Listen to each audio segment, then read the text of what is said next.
Dear student, good morning. आज हम लोग ऑप्शनल सब्जेक्ट संस्कृत के बारे में उसके पाठ्यक्रम पर चर्चा करेंगे। यह पाठ्य पुस्तक 2 खंडों में विभक्त है। खंड क संस्कृत गद्य भारती, संस्कृत पदप्यूषम व संस्कृत कथा नाटक कौमुदी। खंड ख व्याकरण, रचना और अनुवाद, जिसमें हम सब संस्कृत गद्य भारती में उसके लेखक और भारत के बारे में उसकी महिमा महत्ता को गद्य के माध्यम से विस्तृत पढ़ेंगे। पदप्यूषम में अच्छे सुविचार सूक्तियों बाणियों का राजा महाराजाओं के कथनों को सूक्तियों के माध्यम से रखा गया है। संस्कृत कथा नाटक कौमुदी में किसी पात्र या चरित्र के कलाकृतियों को सुव्यवस्थित ढंग से प्रस्तुत किया गया है। इसके बाद खंड ख व्याकरण में हम लोग माहेश्वर सूत्र का ज्ञान,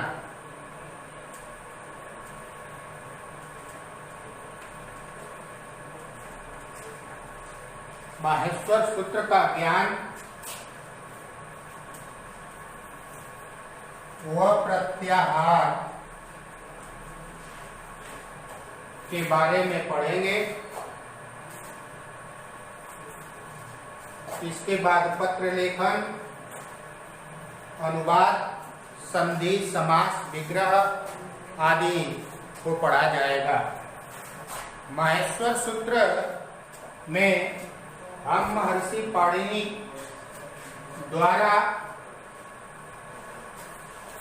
बताया गया कि भगवान शंकर के डमरू से उत्पन्न आवाज को माहेश्वर सूत्र के अंतर्गत रखा गया।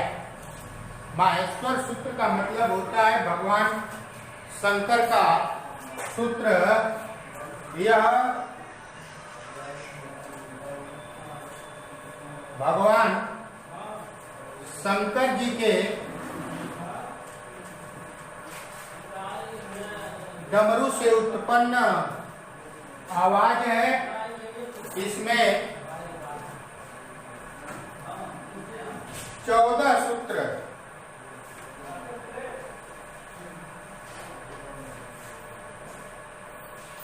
आते हैं, जिनके माध्यम से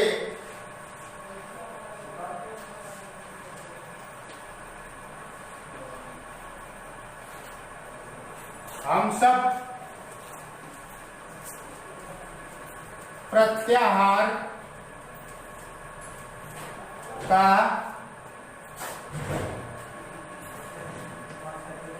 निर्माण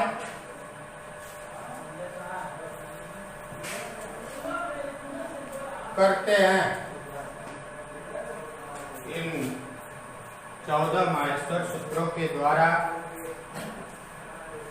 हम समस्त वर्णों का ज्ञान प्राप्त करते हैं, जिसमें प्रथम 4 सूत्र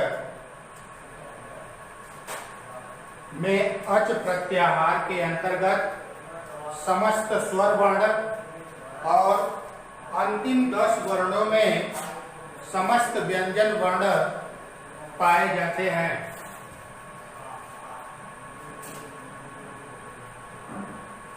इन प्रथम 4 सूत्रों को हम अच तथा अंतिम 10 सूत्रों को हल वर्ण कहा जाता है।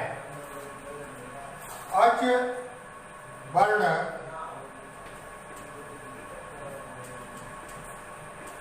के अंतर्गत देखेंगे हम अ, ई, उ, री, लरी, ए, ऐ औ स्वर वर्ण पाए जाते हैं। इनके माध्यम से, इन 14 सूत्रों के माध्यम से प्रत्याहार का निर्माण होता है, जिसमें प्रत्येक सूत्र के अंतिम वर्ण को हटा देने पर उस वर्ण के अंतर्गत आने वाले प्रत्याहार वर्ण होते हैं। जैसे अभी हमको लिखना है अक प्रत्याहार।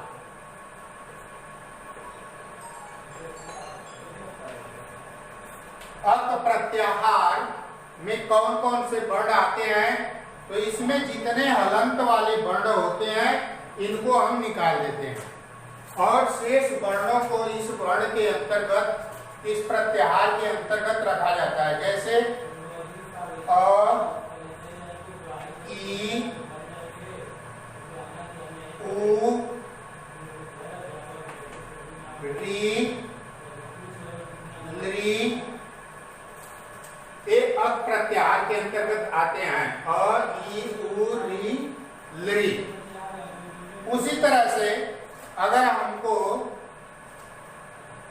अच प्रत्याहार के अंतर्गत आने वाले वर्णों को लिखना है तो हम जितने सूत्र के, प्रत्येक सूत्र के जितने हलंत वर्ण होते हैं उनको बाहर करके समस्त अच प्रत्याहार के अंतर्गत आने वाले वर्णों को लिख लेंगे।